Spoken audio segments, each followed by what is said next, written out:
Last night at 9:47 p.m., my phone rang like it does every single night. My son Marcus's name lit up the screen. I knew what was coming.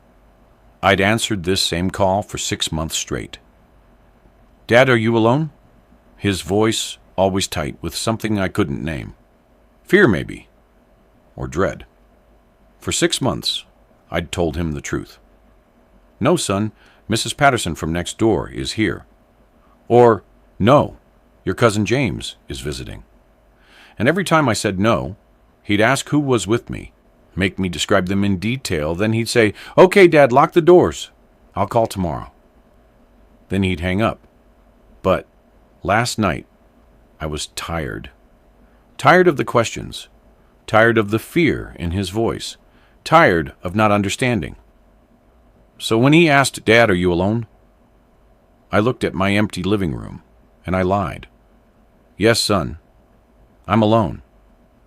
The silence on the other end stretched so long I thought the call had dropped. Then I heard it.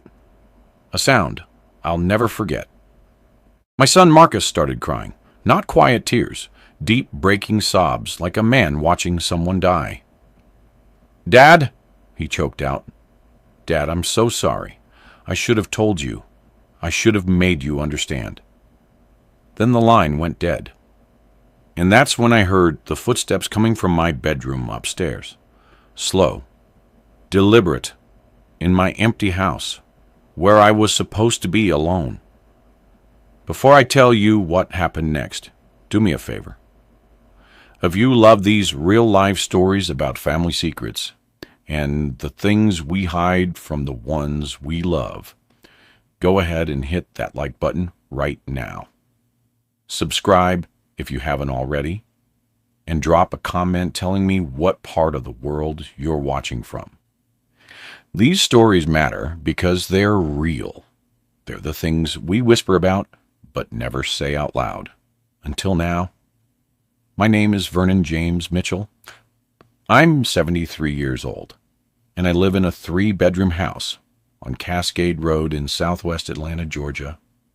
The same house I bought 42 years ago when my wife Claudette was pregnant with Marcus. The same house where we raised our son. The same house where Claudette died 8 months ago.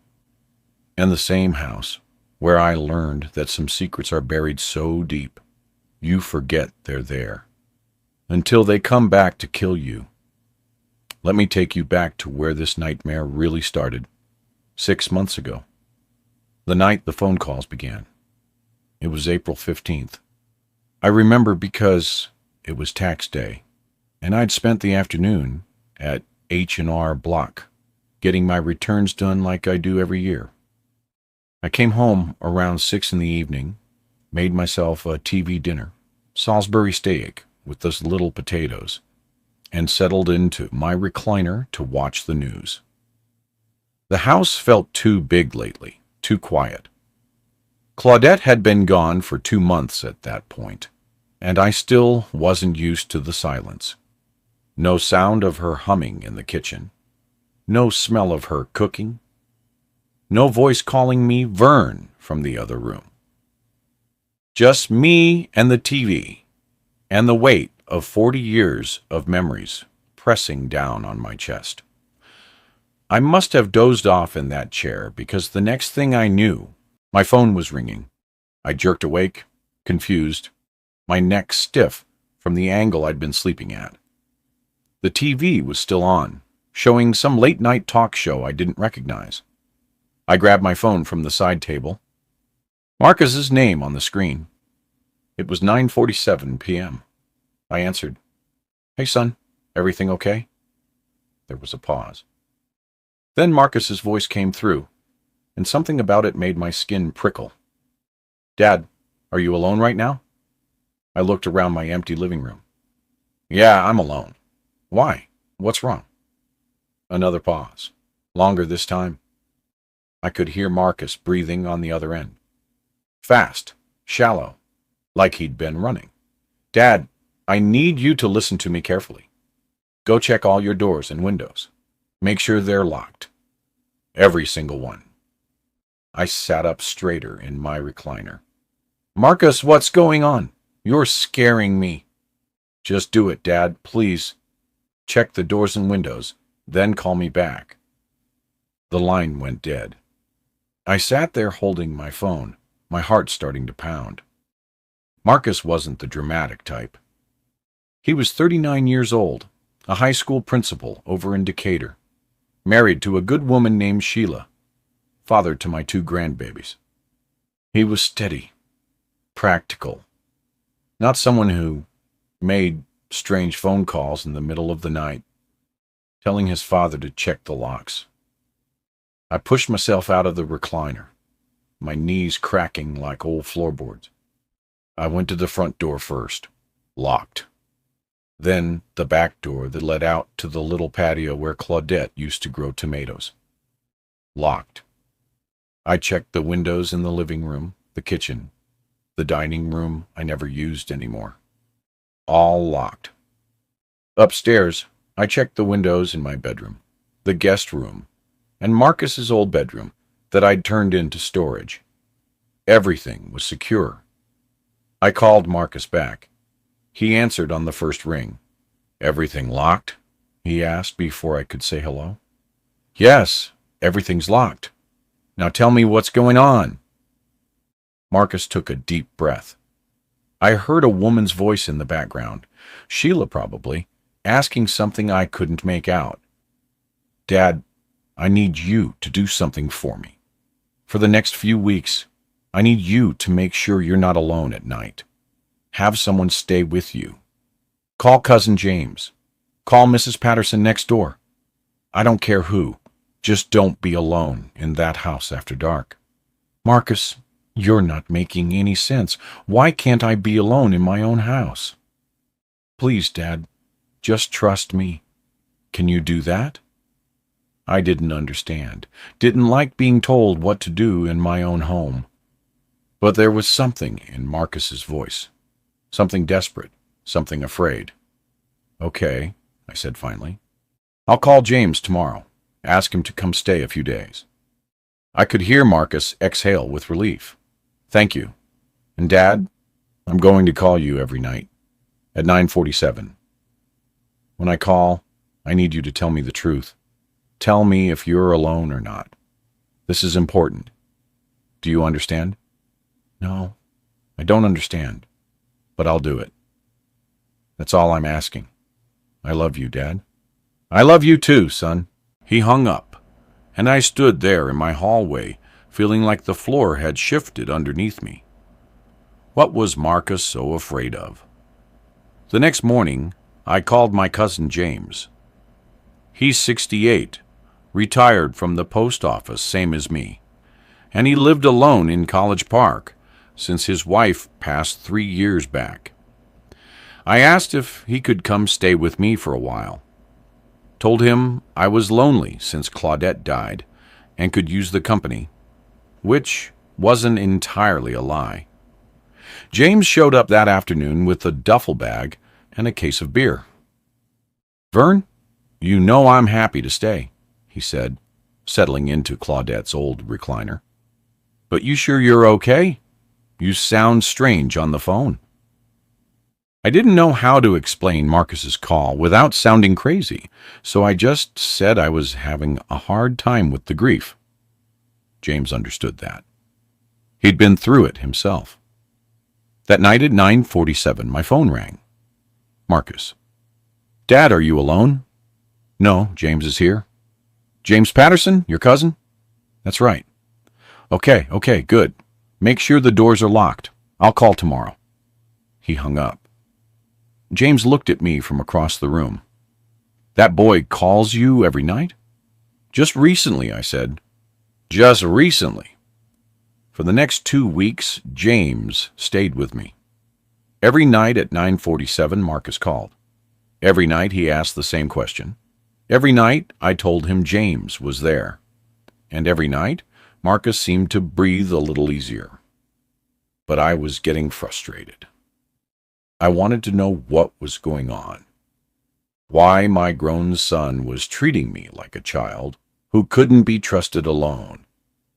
On the 15th night, after Marcus hung up, James turned to me and said something that made my blood run cold.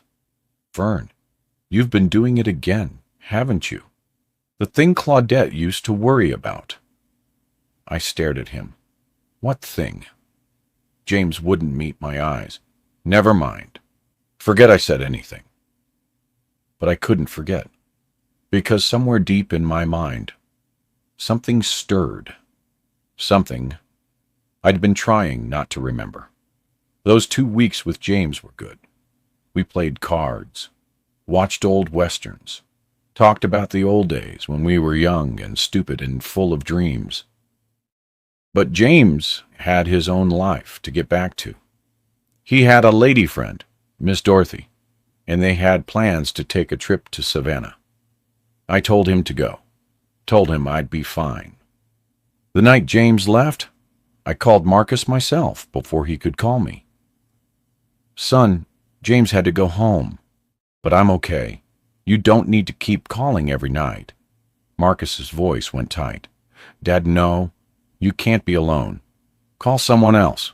Call Mrs. Patterson. Call Pastor Williams. I don't care who. Just get someone to stay with you. Marcus, I'm 73 years old. I've lived in this house for 42 years. I can spend a night alone in my own home. Dad, please." "No, I appreciate your concern, but enough is enough. I'm fine." I hung up before he could argue. That night at 9:47, the phone rang. I didn't answer. It rang again at 9:48, and 9:49, and 9:50. Marcus called 15 times in a row. I finally turned off my phone and went to bed. The next morning, Marcus was sitting on my front porch when I opened the door to get the newspaper. He looked like he hadn't slept. His eyes were bloodshot, his clothes wrinkled. "Dad, we need to talk," he said. "We need to talk about what you did to Mom." Marcus followed me into the house without waiting for an invitation. He looked around the living room like he was seeing it for the first time. His eyes lingered on Claudette's empty recliner, on the photo of her on the mantel, on the knitted blanket she'd made draped over the couch. I could see his jaw working, grinding his teeth, the way he used to do when he was a boy, trying not to cry. I went to the kitchen and poured us both coffee. My hands were shaking. I didn't know what Marcus was about to say, but something in his eyes told me it was going to hurt. We sat at the kitchen table, the same table where Claudette and I had eaten breakfast for 4 decades, where we'd helped Marcus with homework, where we'd argued about bills and made up over dinner. The table held so many memories, it felt heavy with them. Marcus wrapped his hands around his coffee mug, but didn't drink, just stared into it like he could see the future in the dark liquid. "Dad, do you remember the last 6 months before Mom died?" he asked quietly. I nodded. "Of course I do. She was sick. The cancer came back." Marcus looked up at me, and his eyes were filled with something worse than anger. Pity. "Dad, Mom didn't die of cancer. The cancer was in remission. She died of a brain hemorrhage. Do you remember that?" I opened my mouth to argue, but the words stuck in my throat. Brain hemorrhage? No, that couldn't be right. Claudette had cancer, breast cancer. She'd beaten it twice before. But the third time, it came back too aggressive. That's what killed her, wasn't it? "The doctors said the hemorrhage was caused by trauma," Marcus continued, his voice getting quieter. "Blunt force trauma to the back of her head. They asked us, me and Sheila, if there'd been an accident. A fall, maybe. We said we didn't know. But we did know, Dad. Mom told us the truth before she died." The kitchen felt like it was tilting. I gripped the edge of the table to steady myself. "What truth? What are you talking about?" Marcus's eyes filled with tears, but he didn't look away from me. Mom said you hit her, Dad. She said you'd been doing it for years, but it got worse in the last few months. She said you didn't mean to, that you didn't even remember doing it, but that didn't make it any less real. The words hit me like a physical blow. I stood up so fast my chair fell backward. That's a lie. I never hit Claudette. Not once in 42 years of marriage. How dare you come into my house and accuse me of... Sit down, Dad. Marcus's voice was firm but gentle, like he was talking to a child. Please, just sit down and listen. I didn't want to sit. Wanted to kick Marcus out of my house for saying such horrible things. But my legs felt weak, so I sank back into my chair. Marcus reached into his jacket pocket and pulled out his phone. He tapped the screen a few times, then turned it toward me. It was a video. The thumbnail showed Claudette sitting in what looked like a hospital room. My Claudette, with her soft brown eyes and her silver hair, and her gentle smile. But she looked tired, so tired. She recorded this 2 days before she died, Marcus said. She wanted you to know the truth, but she also wanted me to protect you. She made me promise. He pressed play. Claudette's voice filled the kitchen, and it felt like she was there with us. Hi, baby, she said to the camera, and I knew she was talking to Marcus. If you're showing this to your father, it means I'm gone, and it means he's asking questions. She paused, took a shaky breath. Vernon, honey, I need you to understand something. What's been happening these last few months? It's not your fault. You're sick, baby. Your mind is sick. And I should have told Marcus sooner. But I was scared. Scared of what it would mean. Scared of losing you. Tears were streaming down her face now. And mine, too. The doctors say you have a condition.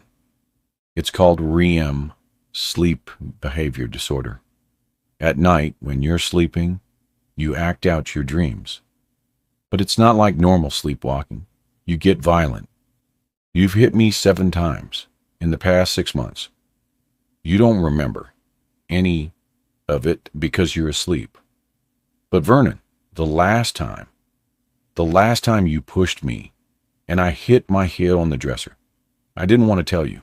Didn't want you to feel guilty. But now I'm dying, and you need to know. You need to know so you can get help, so you don't hurt yourself or anyone else. Claudette reached toward the camera, like she could touch me through the screen. I love you, Vernon Mitchell. I've loved you since I was 19 years old. This disease doesn't change that, but you can't sleep alone anymore. Promise me you'll tell Marcus the truth, and you'll get help. Please, baby. Please. The video ended. The kitchen was silent except for the sound of Marcus crying, and me trying to breathe through the pain in my chest. That's why I call every night, Marcus said, wiping his eyes with the back of his hand. To make sure you're not alone. Because when you're alone, you sleep alone. And when you sleep alone, there's no one to wake you up before you hurt yourself, or worse. I couldn't speak, couldn't process what I'd just heard. Claudette was dead because of me? Because I'd pushed her while I was asleep? No, I whispered. No, I would remember. I would know if I... You don't remember, Dad. That's the whole point. You're asleep when it happens. You think you're fighting someone in your dreams, but you're really fighting whoever's in bed next to you. Marcus leaned forward, his hands clasped like he was praying. After Mom died, I had her doctor contact you. Dr. Okonkwo? She sent you information about sleep studies and neurologists. Do you remember? Vaguely, I remembered some letters from a doctor I'd never heard of. I'd thrown them away, thinking they were marketing material. I thought it was junk mail, I said weakly. Marcus nodded sadly. I figured. That's why I've been calling. That's why I need to know you're not alone. Because, Dad, the doctors say this condition gets worse. And if you're alone when it happens, he didn't finish the sentence. Didn't need to. I understood. If I was alone when I acted out a violent dream, I could hurt myself, fall down the stairs, walk through a glass door, or worse. Why didn't you just tell me? I asked, my voice breaking. Why all the secrecy? Marcus looked at me with such sadness it hurt. Because Mom made me promise not to burden you with guilt. She said you'd already be destroyed by her death. She didn't want you to know you caused it. But I can't watch you die too, Dad. I can't. We sat there in that kitchen crying together, two grown men broken by the truth. After Marcus left that morning, I sat alone in my house for hours. Just sat there, in Claudette's recliner, staring at nothing, trying to remember. Trying to find some memory, some fragment of the violence Marcus said I'd committed. But there was nothing, just blank spaces where sleep should be. Just mornings waking up next to Claudette feeling rested and loved. How could I have hurt her and not known? How could I have killed my wife in my sleep? Around noon, I got up and walked through the house like I was seeing it for the first time. In our bedroom, my bedroom now, I looked at the dresser Claudette supposedly hit her head on. It was an old oak piece we'd bought at an estate sale 30 years ago. Solid, heavy. The corner was rounded with age, but still hard enough to crack a skull. I ran my fingers over it and imagined Claudette falling. Imagined the sound of her head hitting the wood. Imagined her lying there bleeding while I slept on, lost in whatever nightmare had made me push her. The guilt was crushing. I couldn't breathe under the weight of it. I opened Claudette's side of the closet. Her clothes still hung there, neat and organized, the way she liked them. Her Sunday dresses, her cardigans, her house robes. I pulled out one of her robes and held it to my face. It still smelled like her, like cocoa butter, and lavender, and home. I'm sorry, I whispered into the fabric. Baby, I'm so sorry. But sorry didn't bring her back.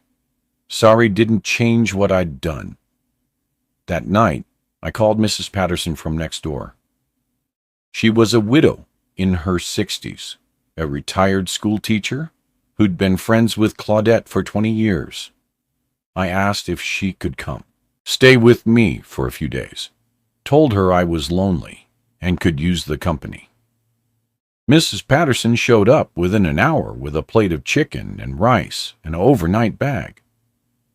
Vernon, honey, you should have said something sooner, she said, bustling into my kitchen like she owned it. You know I've been worried about you rattling around in this big house all alone. She set up in the guest room, and we spent the evening watching game shows and eating her chicken. At 9:47, my phone rang. Marcus. Dad, are you alone? I looked at Mrs. Patterson sitting in Claudette's chair. No, son. Mrs. Patterson is here. I could hear the relief in his voice. Okay, good. That's good, Dad. Make sure the doors are locked. They are. I'll call tomorrow. He hung up. Mrs. Patterson looked at me curiously. That boy checks on you every night? He worries, I said. After, Claudette? I trailed off. Mrs. Patterson nodded sympathetically. But what she didn't know, what I couldn't tell her, was that Marcus wasn't just checking on me. He was making sure I had a witness Someone who could stop me if I started acting out my dreams. Someone who could call for help if things went wrong. For 3 days, Mrs. Patterson stayed with me. We fell into an easy routine. She'd cook. Lord, that woman could cook. And I'd clean up. We'd watch TV together, talk about the old days, look at photos of Claudette. At night, she'd go to the guest room, and I'd go to my room. And I'd lie there in the dark, terrified to fall asleep, terrified of what I might do. On the third night, I had the dream. I was back in Vietnam, 1970. I was 22 years old, young and scared, and so far from home. In the dream, I was in the jungle. It was night. The trees were so thick I couldn't see the sky. And then I heard them, the enemy, coming through the brush. I could hear their footsteps, their voices. I raised my rifle, my hands steady, even though my heart was pounding. They came closer, closer. I saw movement in the darkness. I swung my rifle like a club, catching the first one in the head. He went down. Another one came at me from the side. I hit him too. Again and again, fighting for my life, fighting to survive. Then I heard a voice, a woman's voice, screaming, "Vernon! Vernon, stop! You're dreaming! Wake up!" My eyes flew open. I was standing in the guest room. Mrs. Patterson was backed into the corner, her hands up protecting her face. I was holding the lamp from my bedside table, raised over my head like a weapon. The shade was cracked. The bulb was broken. Mrs. Patterson was crying. "Oh, God," I whispered, dropping the lamp. It hit the floor with a crash. "Oh, God, Mrs. Patterson, I'm sorry. I was dreaming. I didn't mean—" "I know, baby," she said, her voice shaking. "I know you didn't mean it. But, Vernon, you were going to hit me with that lamp. If I hadn't screamed, you would have." I sank to the floor, my whole body shaking. This was real. This was what Marcus had been talking about. This was what I'd done to Claudette. Mrs. Patterson came over and sat on the floor next to me. She was still trembling, but she put her arm around my shoulders anyway. "We need to call Marcus," she said gently. "We need to get you help." I nodded, too destroyed to speak. Marcus arrived within 30 minutes. Must have broken every speed limit between Decatur and my house. He found me and Mrs. Patterson still sitting on the guest room floor, surrounded by broken glass from the lamp. He took one look at the scene and knew exactly what had happened. "Dad," he said quietly, "it's okay. We're going to fix this." "But how do you fix a mind that turns you into a monster while you sleep?"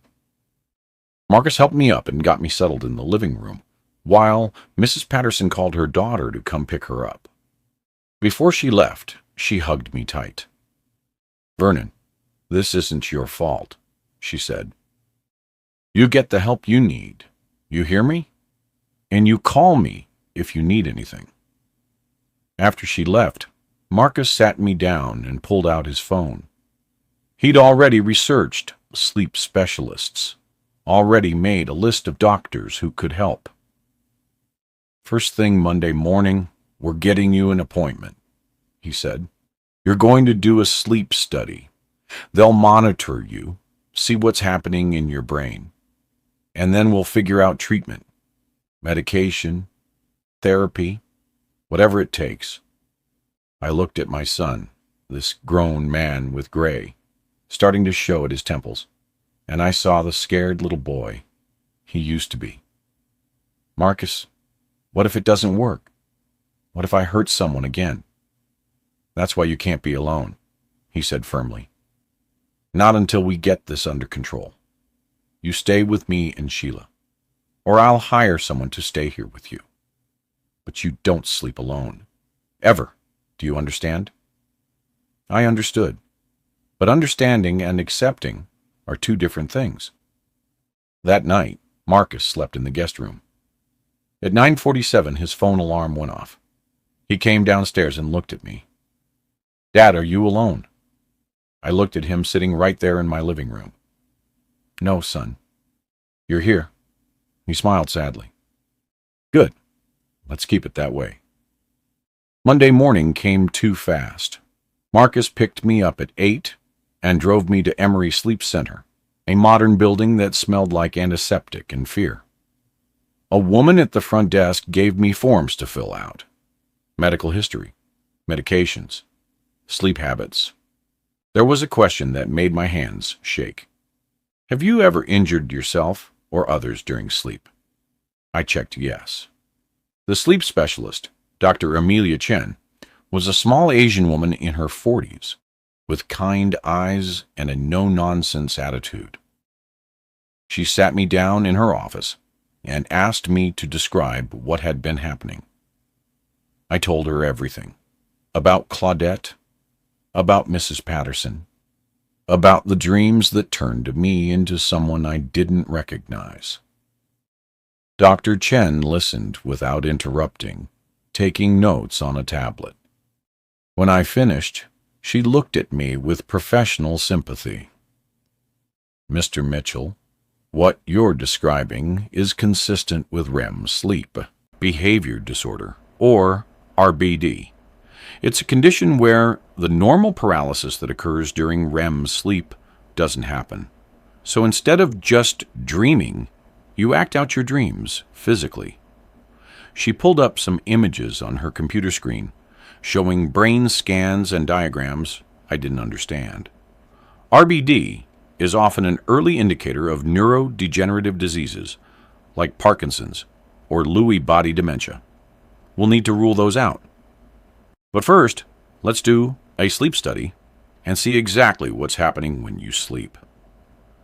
The sleep study was scheduled for that Wednesday night, 2 days away. 2 more nights of having someone watch over me like I was a dangerous animal. Marcus took me home and stayed with me those 2 days. We didn't talk much, just existed in the same space, him watching me like I might explode at any moment. Wednesday evening, I packed a small bag, and Marcus drove me back to Emory.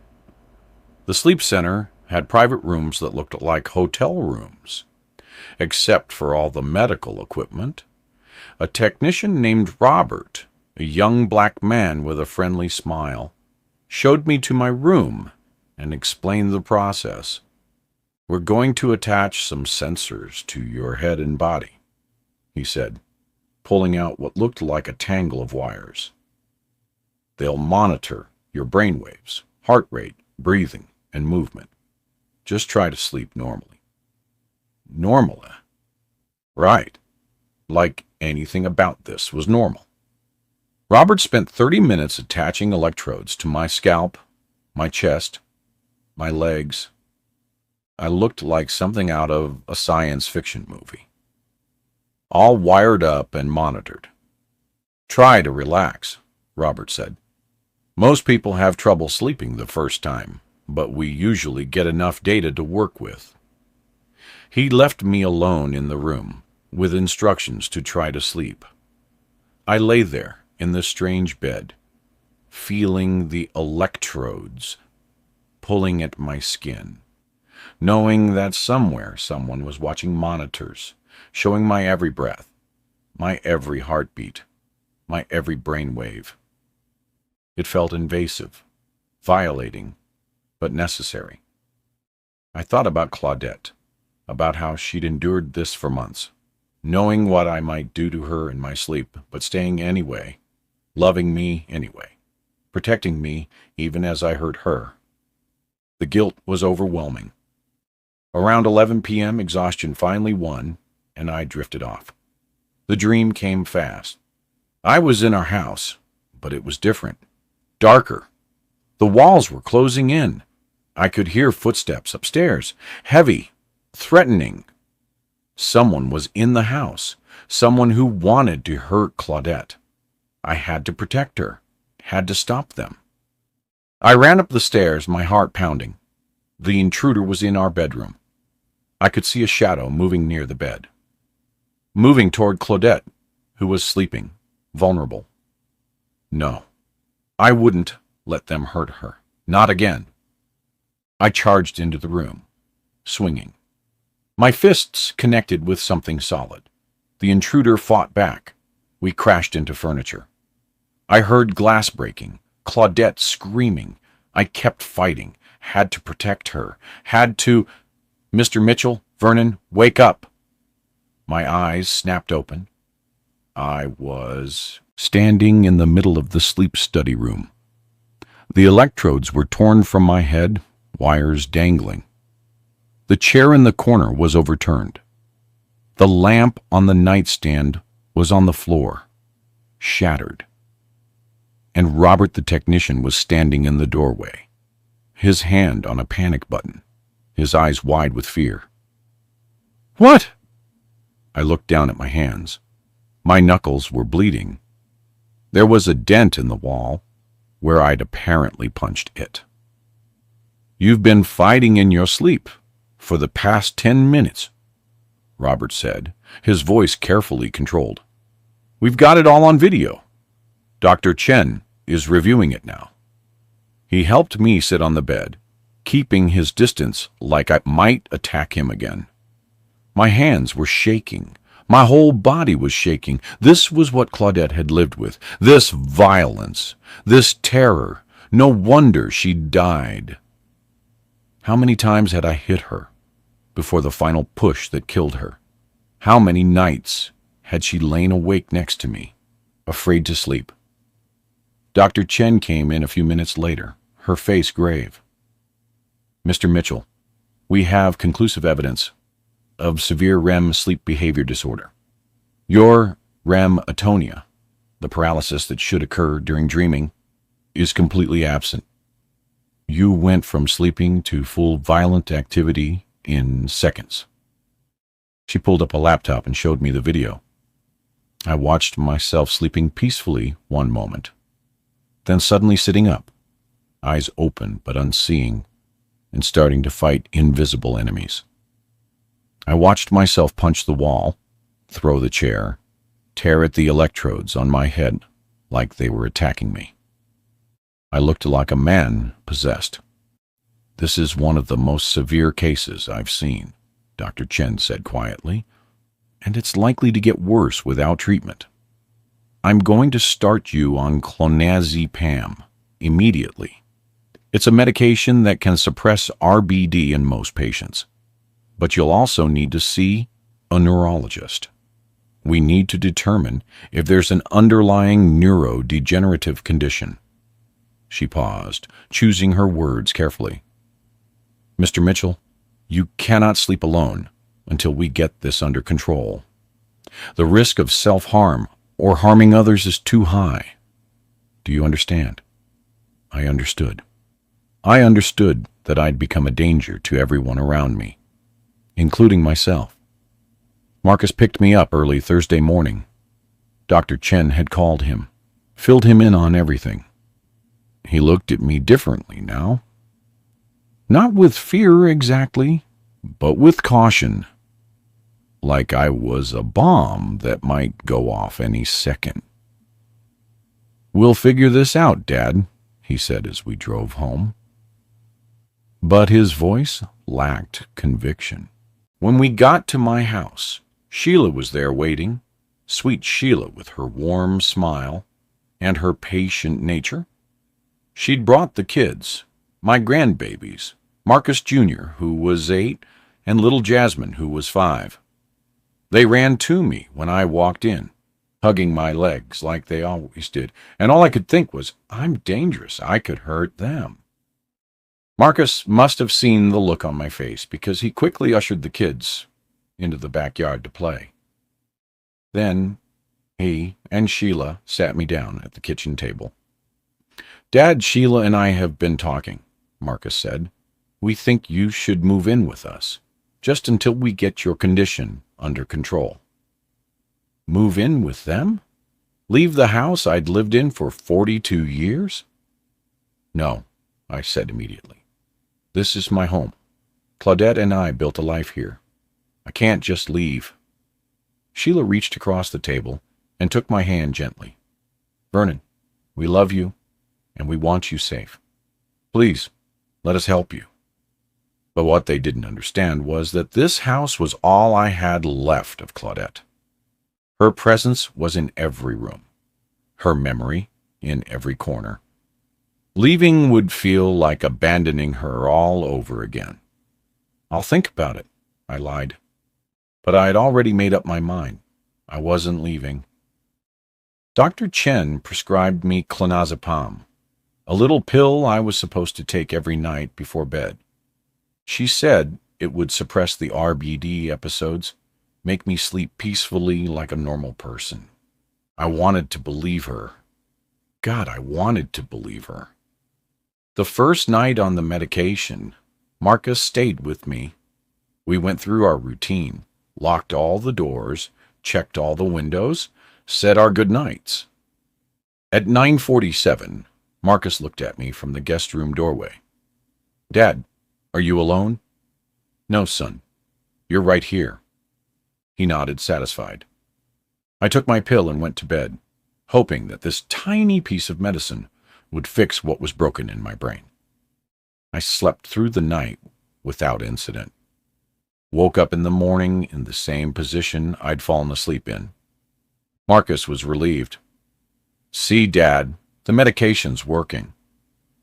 For a week, everything seemed fine.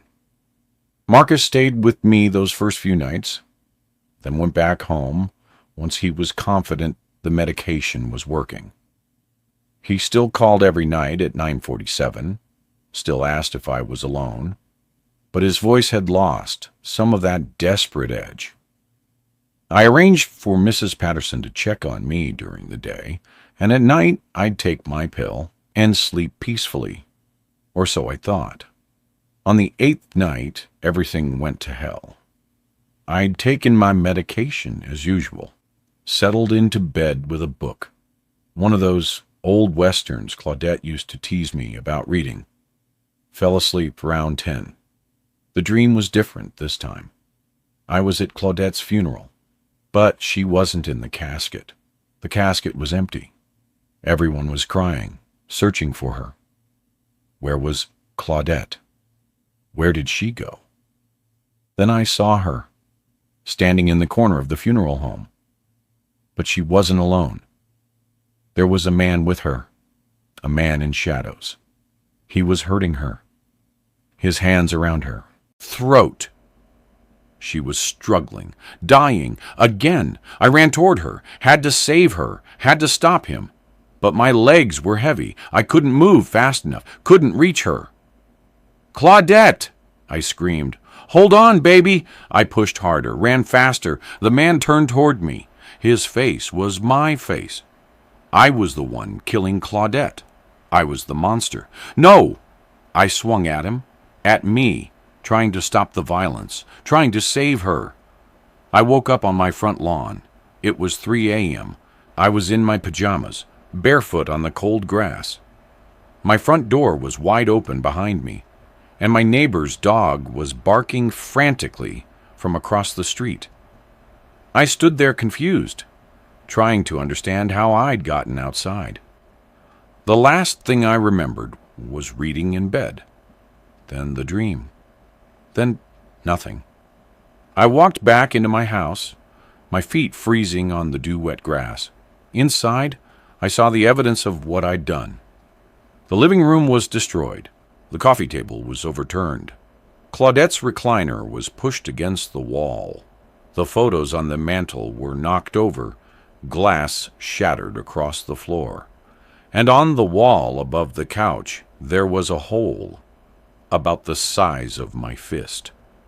I looked down at my right hand. The knuckles were split and bleeding. I'd punched through the drywall.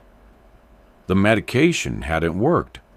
Or worse, it had worked enough to keep me asleep while I destroyed my own house.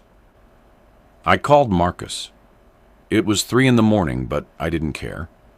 He answered on the second ring, his voice thick with sleep. Dad, what's wrong? The medication didn't work, I said, my voice shaking. I had an episode. I'm okay, but Marcus, I was outside. I could have walked into the street, could have hurt someone. I heard movement on his end, Sheila's voice asking what was happening. I'm coming over right now, Marcus said. Don't go back to sleep. Just stay awake until I get there. He hung up.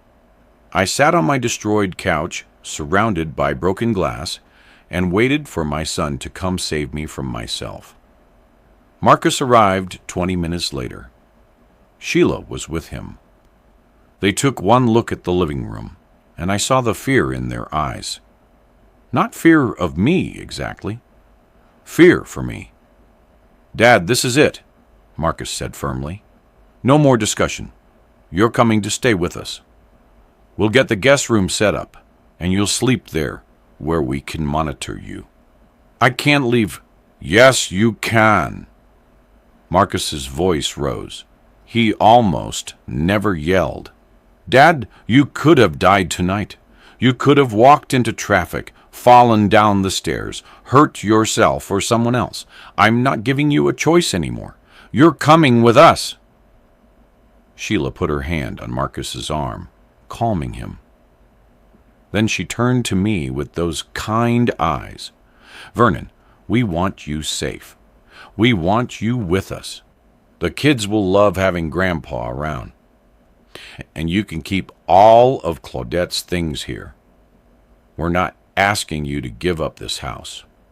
Just to stay with us until the doctors figure out a better treatment. I looked around my destroyed living room, at the hole in the wall, at the broken photos of Claudette, at the evidence of my violence. What choice did I have? Okay, I whispered. Okay, I'll come. 2 days later, Marcus and Sheila moved me into their house in Decatur. They set up the guest room with some of my things, my clothes, my books, a photo of Claudette. It was nice, comfortable, but it wasn't home. That first night, at 9:47, Marcus knocked on my door. Dad, are you alone? I looked up from where I sat on the bed. No, son. You and Sheila are here, and the kids are down the hall. He smiled. Good. Take your medication. And Dad, we're going to get through this. Together. I took my pill and lay down, hoping he was right. But deep down, I knew this medication wasn't enough. Knew that whatever was broken in my brain was getting worse. And I didn't know if it could be fixed. Living with Marcus and his family was both a blessing and a curse. On one hand, I got to see my grandbabies every day. Little Jasmine would climb into my lap in the mornings and ask me to read her stories. Marcus Jr. would show me his drawings from school, proud as could be. Sheila cooked meals that reminded me of Claudette's cooking. Pot roast and greens and cornbread that melted in your mouth. On the other hand, I felt like a burden. An old man taking up space in their home. A danger they had to manage. I could see the exhaustion in Marcus's eyes. He'd wake up multiple times a night to check on me, make sure I hadn't wandered out of the guest room, make sure I was still breathing. Sheila tried to hide it, but I saw how she watched me around the kids. Careful, cautious, ready to intervene if I showed any signs of losing control. 2 weeks after I moved in, Marcus took me to see the neurologist. Dr. Robert Fitzgerald was a white man in his 60s with silver hair and a serious demeanor. His office was in a medical building near Emory, walls covered with diplomas and brain scan images. He sat me down and reviewed all my medical records, the sleep study results, my medication history, the incident reports from the nights I'd acted out my dreams. Mr. Mitchell, he said finally, I'm going to be direct with you. Your RM, sleep behavior disorder, is severe and it's not responding adequately to standard treatment. The clonazepam should have suppressed most of your episodes, but you're still having breakthrough events. He pulled up brain scans on his computer. We did an MRI last week. The results show some concerning changes in your brain structure, specifically in the areas that regulate sleep and movement control. My mouth went dry. What kind of changes? Dr. Fitzgerald turned the screen toward me. The images meant nothing to me, just gray blobs and white spots. But his face told me everything I needed to know. You have early-stage Lewy body dementia, he said quietly. It's a progressive neurodegenerative disease. REM sleep behavior disorder is often one of the first symptoms. Over time, you'll likely experience other symptoms: cognitive decline, visual hallucinations, motor issues similar to Parkinson's disease. The room felt like it was closing in. How long? I asked. My voice didn't sound like mine. How long do I have? That's difficult to predict. Some patients progress slowly over 10 or 15 years. Others decline more rapidly. Given the severity of your RBD, I suspect you may be in the faster progression group, but we can't know for certain. He leaned back in his chair. We'll adjust your medications. Add some drugs that might help with the dementia symptoms. But Mr. Mitchell, I need you to understand. This disease will get worse, and the sleep disorder is likely to worsen along with it. You absolutely cannot live alone. Not now, not ever. I sat there trying to process what he'd just told me. I was dying. My brain was literally deteriorating. And as it did, I'd become more dangerous, more violent in my sleep, more likely to hurt someone. Does Marcus know? I asked. Dr. Fitzgerald nodded. I spoke with him before bringing you in. He wanted me to tell you directly. Of course Marcus knew. My son was handling everything, protecting me, even as I destroyed myself. The ride home was silent. Marcus drove while I stared out the window at Atlanta rolling by. People going about their lives, not knowing their brains were ticking time bombs, not knowing they might be slowly losing themselves. When we got back to Marcus's house, I went straight to the guest room and closed the door. I needed to be alone with this news, needed to understand what it meant. I was 73 years old. I'd lived a good life, married the love of my life, raised a good son, worked hard, retired with dignity. But now my brain was betraying me, turning me into something dangerous, something that killed the woman I loved and might hurt the people I still love. That night at 9:47, Marcus knocked on my door. Dad, are you alone? I almost laughed. I'd never be alone again. Not for the rest of my life, however long that was.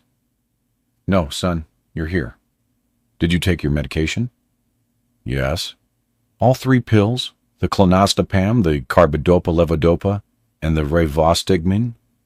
3 pills now instead of 1. 3 pills to try to slow down the inevitable. Yes, Marcus, I took them all. Okay. I love you, Dad. I love you too. He left, and I lay in the dark thinking about Claudette, about how she'd known there was something wrong with me but never said a word, never made me feel like a burden. She'd protected me until the very end, even when it killed her. The new medications made me feel strange, foggy, disconnected, but they seemed to help with the sleep disorder. For 3 weeks, I didn't have a single violent episode. I'd wake up in the same position I'd fallen asleep in. Marcus started to relax a little, started to believe maybe we'd found the right combination. Then I had the hallucination. It was a Tuesday afternoon. I was sitting in Marcus's living room, watching TV while Jasmine, played with her dolls on the floor. Some cartoon about talking animals. Jasmine was laughing at something one of the characters did. Then I looked over at her, and she wasn't Jasmine anymore. She was Claudette, not adult Claudette, 5-year-old Claudette from the photos I'd seen of her as a child. "Claudette?" I said, my voice shaking. "Baby, is that you?" Little Claudette looked up at me and smiled. "Hi, Vernon. I missed you." I started to cry. "I missed you too. I'm so sorry for what I did. I'm so sorry." "It's okay," she said. "I forgive you. I've always forgiven you." She stood up and walked over to me, put her small hand in mine. It felt real, warm, solid. "You're going to be with me soon," she whispered. "It won't be long now."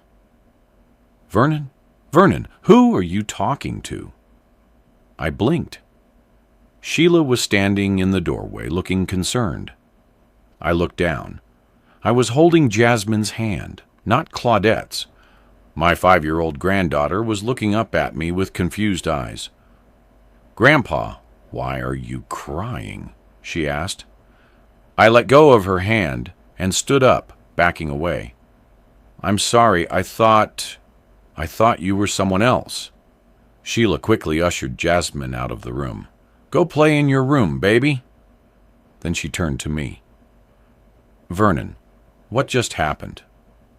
"I saw Claudette," I admitted. "I know it was really Jasmine, but I saw Claudette." The fear in Sheila's eyes broke my heart. After the hallucination, Dr. Fitzgerald increased my medications again. More pills, stronger doses. I rattled when I walked. Marcus started keeping a closer eye on me. Never left me alone with the kids. I understood why, but it hurt. Hurt knowing my own son was afraid of what I might do. Afraid I might look at one of his children and see someone else. Might hurt them thinking I was protecting Claudette. The hallucinations came more frequently after that first one. I'd see Claudette in the kitchen cooking dinner, in the backyard hanging laundry, sitting in the living room reading her Bible. Sometimes she'd talk to me, tell me she loved me, tell me everything would be okay. Other times she'd just smile and disappear. Dr. Fitzgerald said the hallucinations were a symptom of the Lewy body dementia. Said they'd probably get worse. Prescribed another medication to try to suppress them. But the medications were making me feel like I wasn't myself anymore. I was tired all the time. My thoughts moved through mud. I'd forget what I was saying mid-sentence. Forget where I was. One morning, I woke up and couldn't remember Marcus's name, my own son's name. It came back to me after a few terrifying minutes, but the fact that I'd forgotten it all scared me worse than the violent dreams. I was losing myself, piece by piece. Claudette had been dead for 10 months. I'd been living with Marcus for 6 weeks, and I was tired. Tired of being a burden. Tired of the medications and the doctors and the constant monitoring. Tired of seeing fear in my family's eyes every time I entered a room. One night, a Thursday, I made a decision. At dinner, I barely touched my food. Sheila asked if I was feeling okay. I said I was just tired. Marcus reminded me to take my medications before bed. I nodded, said I would. At 9:47, Marcus knocked on my door. "Dad, are you alone?" "No, son. You and your family are here." "Did you take your medications?" "Yes," I lied. I hadn't taken any of them. Not the clonazepam, not the carbidopa-levodopa, not the rivastigmine, not the antipsychotic for the hallucinations. None of them. I'd flushed them all down the toilet an hour earlier. "Okay, Dad. Sleep well. I love you." "I love you too, Marcus." And I meant it. I loved him more than he'd ever know. But I couldn't keep being his burden. Couldn't keep putting his family at risk. I'd made up my mind. Tonight, I'd let the disease do what it wanted. Let my brain act out whatever violent dream came. And if I hurt myself in the process, well, maybe that was God's way of ending this nightmare. I lay in bed waiting for sleep to come, waiting for the dreams that would turn me into a monster. My last thought before sleep claimed me was of Claudette's smile. Then the darkness took me. The dreams started gentle. I was young again, 22, in uniform. But I wasn't in Vietnam. I was home in Atlanta, walking down Auburn Avenue in the neighborhood where I grew up. The sun was shining. Birds were singing. I turned a corner, and there was Claudette, 19 years old and beautiful in a yellow sundress. "Vernon," she called, waving at me. "I've been waiting for you." I ran to her, and when I reached her, I pulled her into my arms. She felt real, solid, warm. "I missed you so much," I whispered into her hair. "I know, baby," she said, "but you can't keep missing me. You have to let me go." "I don't know how." "Yes, you do. You let me go by living, by being there for Marcus and those grandbabies, by getting help, by not giving up." I pulled back to look at her face. "But I killed you, Claudette. How can you even look at me?" She cupped my face in her hands. "You didn't kill me, Vernon. The disease did. And if you give up now, if you let this thing win, then my death really will be for nothing." The dream started to change. Darken. Claudette's face twisted into something angry, something violent. "But you did kill me," she screamed. "You pushed me. You broke my skull. You murdered me." "No, I didn't mean murderer." She came at me, hands reaching for my throat. I tried to back away, but I was frozen. She grabbed me, shook me, had to defend myself, had to fight back. I swung at her, trying to get free. We fell to the ground, fighting. She was strong, so strong. "Dad! Dad! Wake up!" I opened my eyes. I was on the floor of the guest room. Marcus was standing over me, his face bleeding from a cut above his eyebrow. Sheila was in the doorway with her phone, crying, already calling 911. And I understood what I'd done. Marcus had heard me thrashing, had come to check on me, and I'd attacked him. I'd hit my own son. "Oh, God," I whispered. "Marcus, I'm so sorry. I didn't know it was you. I thought—" "I know, Dad," he said, holding a towel to his bleeding head. "I know you didn't mean it. But this is why you take your medication. This is why we can't trust you to—" He stopped, looked at me, really looked at me. "You didn't take your medication tonight, did you?" I couldn't lie anymore. "No." "Why? Why would you do that?" "Because I'm tired, son. Tired of being a danger to everyone around me. Tired of losing my mind. I thought if I just let the disease run its course, maybe I'd hurt myself enough to end this." Marcus's face crumpled. He sat down hard on the floor next to me, not caring about the blood dripping from his head. "Dad, you can't give up. You can't. I need you. The kids need you. We need you here, even if it's hard, even if it's scary. But I hurt you, and I'll heal. A cut on my head is nothing compared to losing you." The ambulance arrived 10 minutes later. They wanted to take Marcus to the hospital for stitches.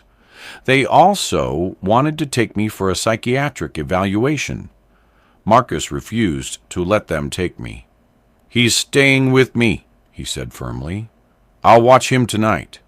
We'll see his doctor first thing tomorrow." After the paramedics left, Marcus made me take all my medications, double-checked that I swallowed each one. Then he moved his sleeping bag into my room. "I'm staying here tonight," he said. making sure you don't do anything else stupid." "I'm sorry," I said for the 100th time. "I know, Dad. But being sorry isn't enough. You have to fight. You have to want to stay alive." And as I lay there in the dark, listening to Marcus's breathing from the sleeping bag on the floor, I realized he was right. I had to fight, not just for me, but for him, for Claudette's memory, for the life I still had left, no matter how hard it got. The next morning, Dr. Fitzgerald saw me as an emergency appointment.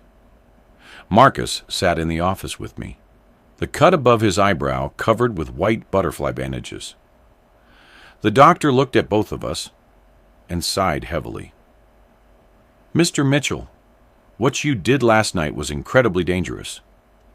Not just to yourself, but to your family.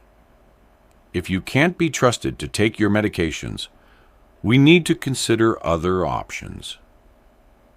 "What options?" Marcus asked. Dr. Fitzgerald folded his hands on his desk.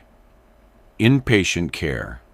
There are facilities that specialize in patients with severe dementia and behavioral issues, where Vernon would be monitored 24 hours a day by medical professionals." "You mean a nursing home?" I said flatly. "A specialized memory care facility," Dr. Fitzgerald corrected, "where you'd be safe, where your family would be safe." Marcus shook his head. "No, we're not putting him in a home. There has to be another way." For the next hour, we discussed options. Hiring a full-time caregiver who could live with us and monitor me, installing locks on the bedroom doors, getting me a medical alert bracelet, increasing the medications even more. In the end, we decided to try the live-in caregiver option first. Dr. Fitzgerald knew an agency that specialized in dementia care. They could have someone at Marcus's house within a week. "But Mr. Mitchell," Dr. Fitzgerald said seriously, "if you skip your medications again, if you put yourself or your family at risk again, we will have no choice but to consider inpatient care. Do you understand?" I understood. I was one mistake away from losing my freedom completely. The caregiver arrived the following Monday. Her name was Patricia Thompson, a Jamaican woman in her 50s, with a thick accent and a firm but kind demeanor. She moved into Marcus's house, taking over the small office space that Sheila converted into a bedroom.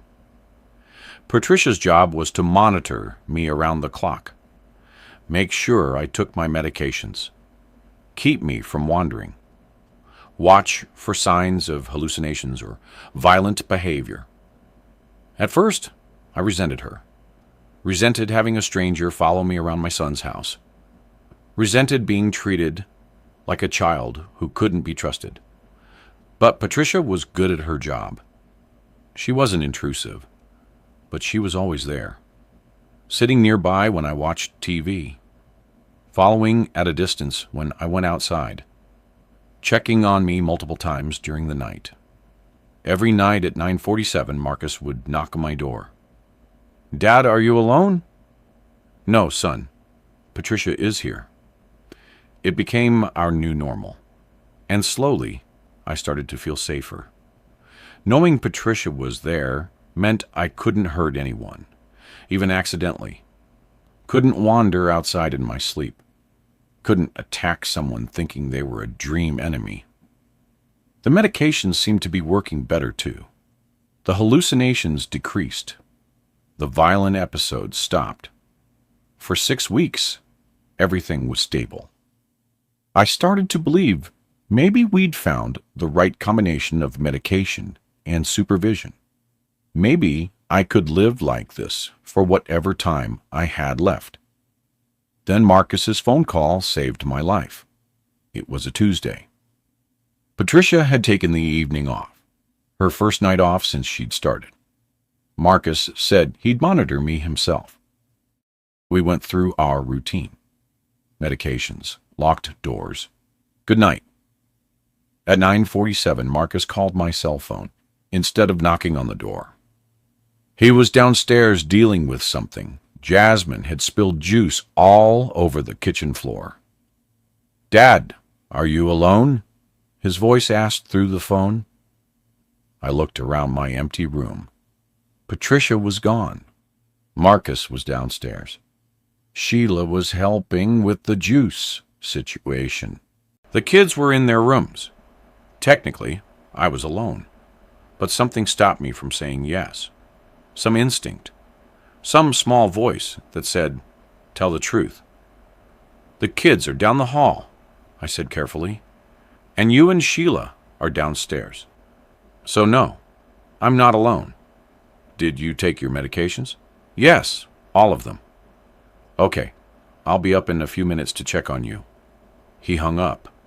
I sat on the edge of my bed, and that's when I heard it. A voice, Claudette's voice, coming from the closet. "Vernon, baby, come here. I need to show you something." I knew it was a hallucination. Knew Claudette wasn't really in the closet. But her voice was so real, so clear. I stood up and walked to the closet door. Opened it. Inside, instead of clothes in storage boxes, I saw a window. A window that shouldn't exist because this room was on the second floor. But there it was, open, showing the night sky. "Come on, baby," Claudette's voice said from beyond the window. "Jump! It's not far. We can be together again." I looked out the window. The ground was right there, just a small step down. Easy. I put one foot on the windowsill. "Dad! Dad! No!" Marcus's voice shattered the hallucination. I blinked. The window disappeared. I was standing in front of the closet with my foot raised, about to step into a pile of storage boxes.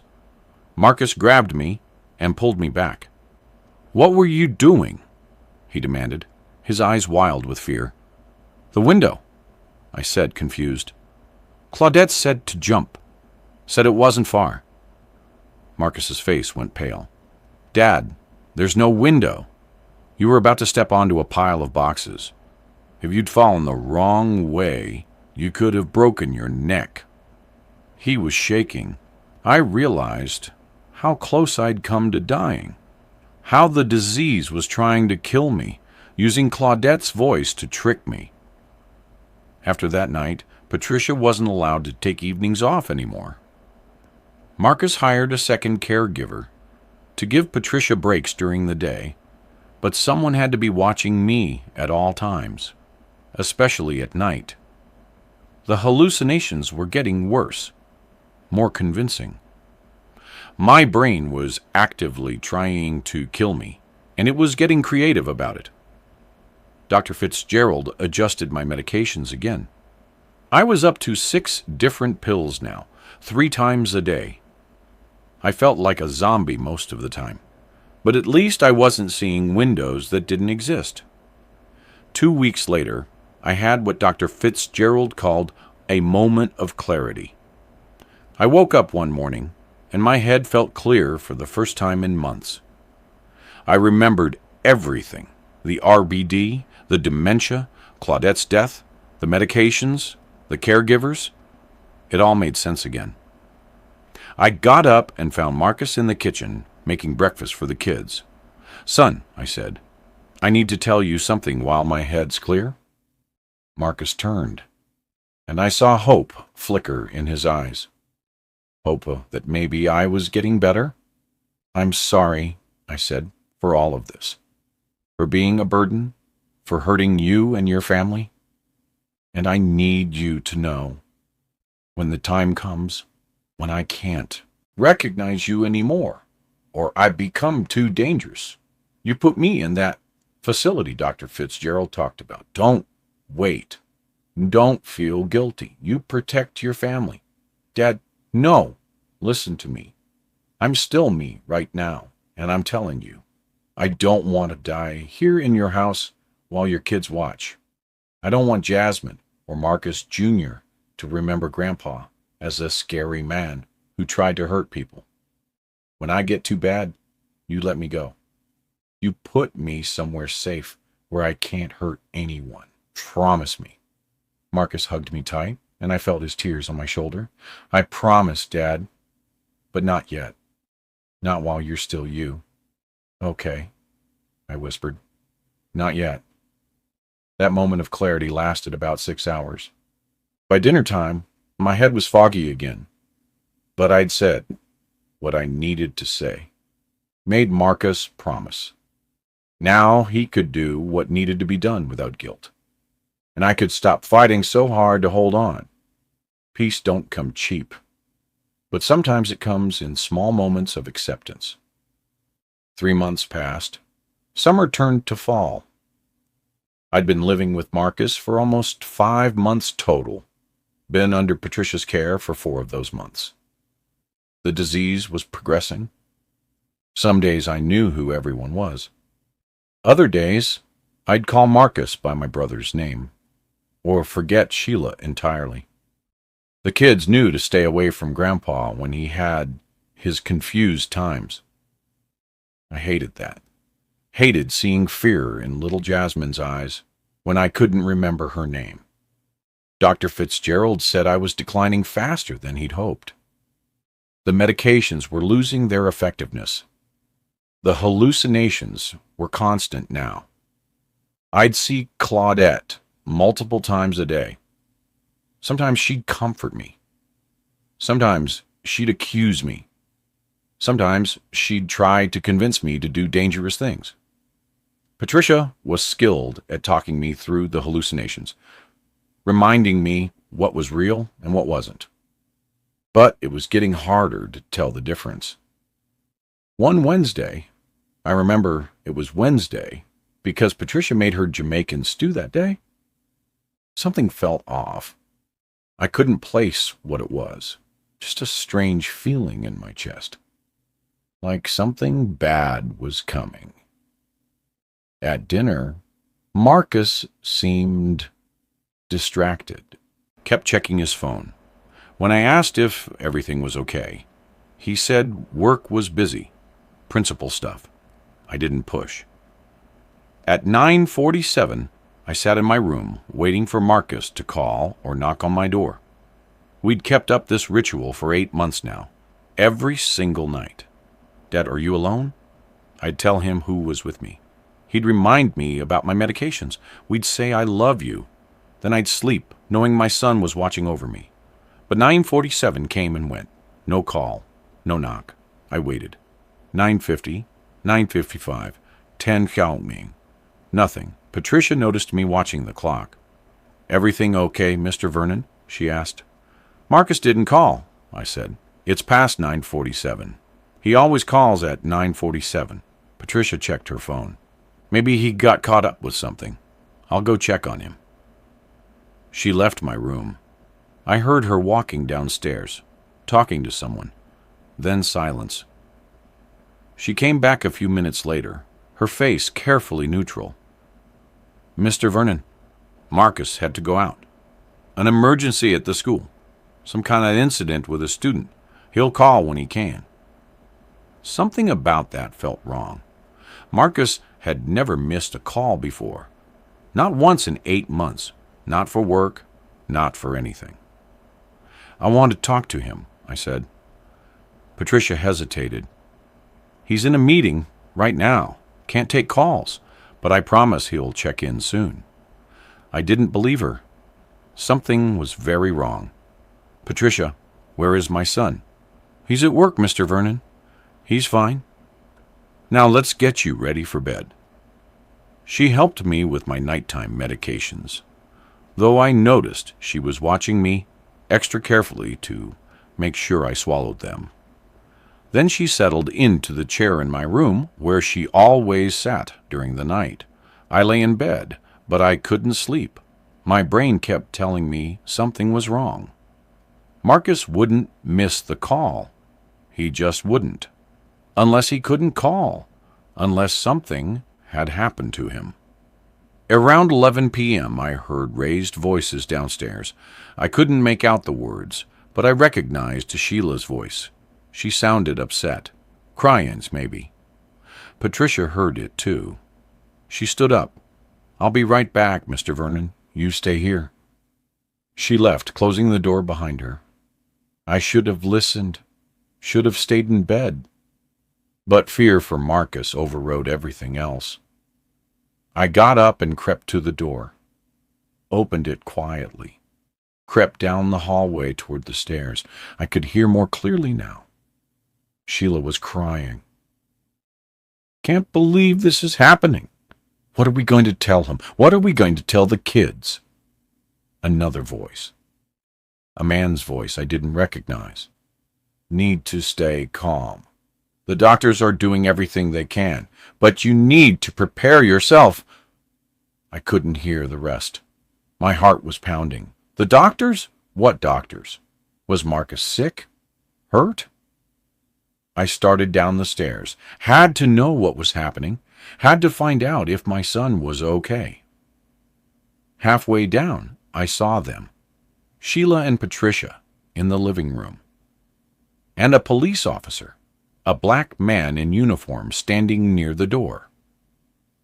"Mr. Mitchell," Patricia called when she saw me on the stairs. "You need to go back to bed." "Where's Marcus?" I demanded. "What happened? Why is there a police officer here?"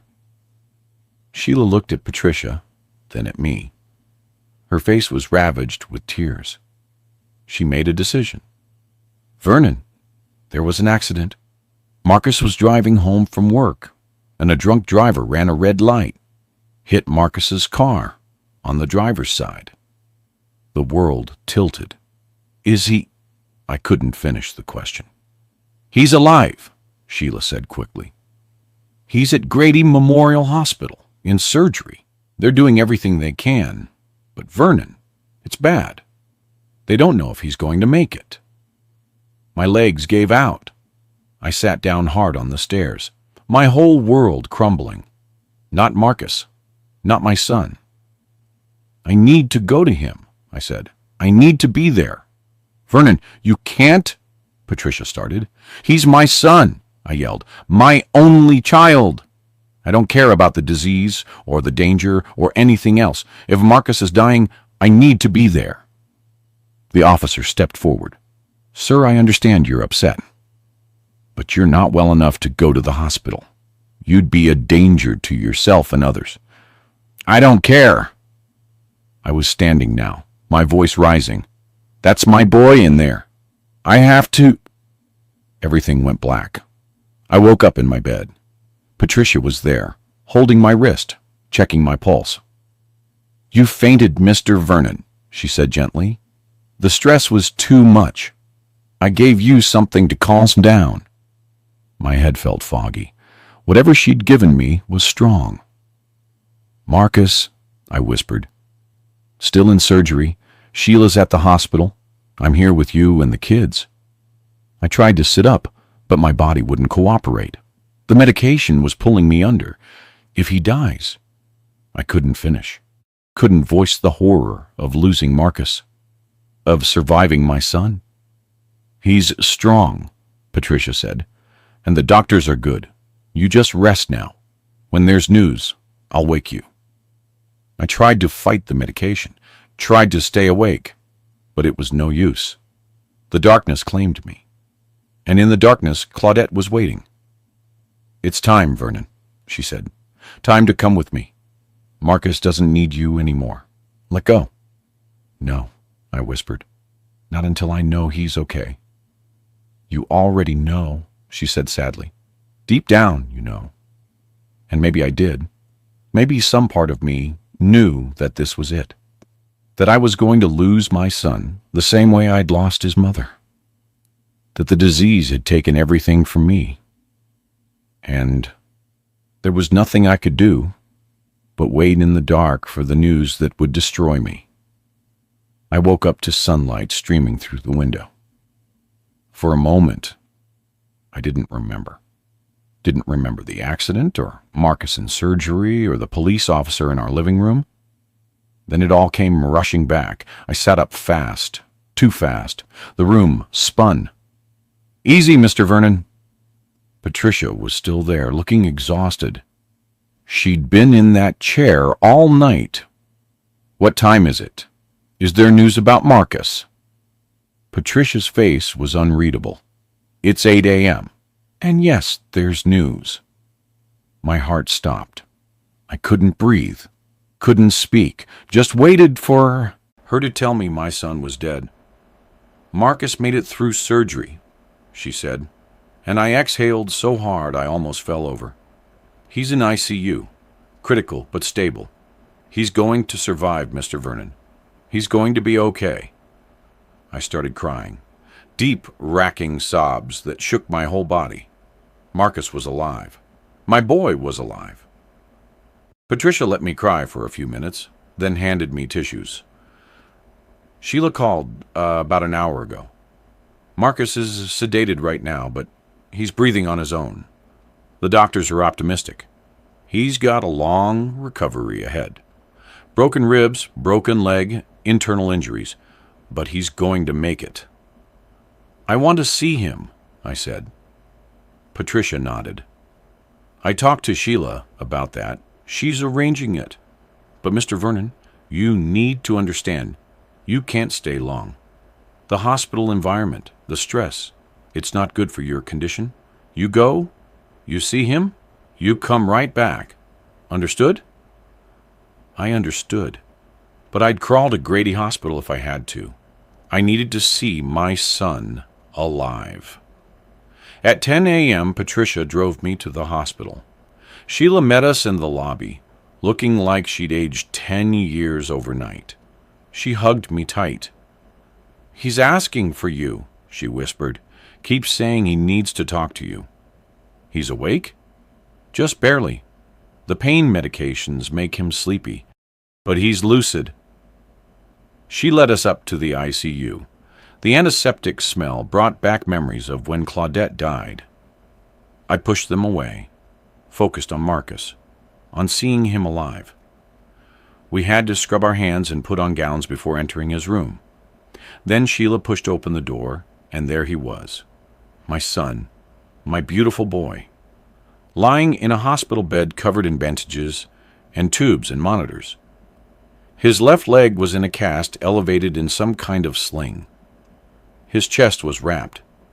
His face was bruised and swollen, but his eyes were open. And when he saw me, he smiled. "Hey, Dad," he said, his voice rough and weak. I walked to his bedside and took his hand carefully, afraid of hurting him. "Hey, son, you scared the hell out of me." "Sorry about that."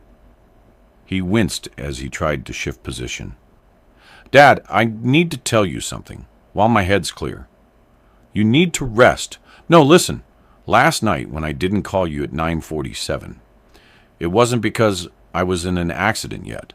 The accident happened after. I was confused." "What do you mean?" Marcus took a shaky breath. "I was sitting in my car outside the school.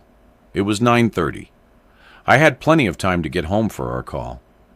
But Dad, I almost didn't come home. I almost just kept driving." My chest tightened. "Why?" "Because I'm tired. I'm so tired, Dad. Tired of being afraid every day that you're going to hurt yourself or someone else. Tired of watching you disappear piece by piece. Tired of explaining to my kids why Grandpa doesn't remember them sometimes. And last night, I just wanted to run away from all of it." Tears were streaming down his bruised face. I sat in that car, thinking about how much easier my life would be if you were in that memory care facility. If you were someone else's problem. And I hated myself for thinking it, but I couldn't stop. I squeezed his hand. "Son, that's normal. You're allowed to be tired, to want your life back." "But that's just it," Marcus said. "I don't want my life back without you in it. So I made a decision. I decided to come home, to make the 9:47 call like I always do, to keep fighting for you because you're worth fighting for." I started driving home, and then He gestured at himself in the hospital bed. Then some drunk driver decided to run a red light. And you almost died because you were coming home to call me, I said, the guilt crushing me. No, Dad, I almost died, but I didn't. And you know why? Because I had something to live for. You, our calls, our family. If I'd been running away from my life, I might not have fought so hard to survive. But I had to get home. Had to make sure you were okay. He paused, gathering strength. That phone call we do every night? It's not just me checking on you, Dad. It's me reminding myself why I keep going, why I keep fighting. You're not just my responsibility. You're my purpose. I couldn't speak, could barely breathe through the tears. So here's what's going to happen, Marcus continued. I'm going to recover from this accident. Might take a few months, but I'll heal. And when I get home, we're going to keep doing our 947 calls. Every single night. Until you don't know who I am anymore. Until the disease takes that from us. But until then, we fight. Together. Deal? Deal, I whispered. A nurse came in then and said we needed to let Marcus rest. Sheila kissed his forehead. I squeezed his hand one more time. I love you, son. More than you'll ever know. I know, Dad, and I love you too. Patricia drove me back to Marcus's house. The kids were there with Sheila's mother watching them. They ran to me when I walked in. Is Daddy okay? Jasmine asked, her little face streaked with tears. Your daddy's going to be just fine, I said, pulling both kids into a hug. He's the strongest man I know. That night at 9:47, my phone rang. I looked at the screen. Marcus's number. My hands shook as I answered. Hello? Dad. Marcus's voice was weak but clear. Are you alone? I looked at Patricia sitting in her chair, at Sheila's mother in the hallway, at little Jasmine and Marcus Jr. peeking around the doorway. No, son, I'm not alone. Are you? No, Sheila's here, and about a dozen nurses. They're pretty mad I insisted on making this call, but I told them it was non-negotiable. I started laughing and crying at the same time. You need to rest. I will, after this. Did you take your medications? Every single one. Good. Lock the doors? Patricia did. Okay. He paused, and I could hear the exhaustion in his voice. I love you, Dad. I love you too, son. More than anything in this world. He hung up. I sat there holding my phone, Patricia watching me with knowing eyes. That boy loves you something fierce, she said. I know. And, tomorrow at 9:47, I'll tell him again that I love him too. Because that's what we do. We keep fighting. We keep loving. We keep showing up for each other no matter how hard it gets. Peace don't come cheap, and healing ain't a straight line. But we were going to walk that crooked road together, for as long as my broken mind would let me. And when the disease finally took me completely, Marcus would know he'd done everything he could, that he'd fought for his father the same way his father had fought for him. Some stories don't have happy endings, but they can have meaningful ones. And this phone call ritual that started in fear and became love, this was ours. Our way of saying, I'm here. You're not alone. We're in this together. That's enough. That has to be enough. Because it's all we've got. And sometimes all we've got is everything we need.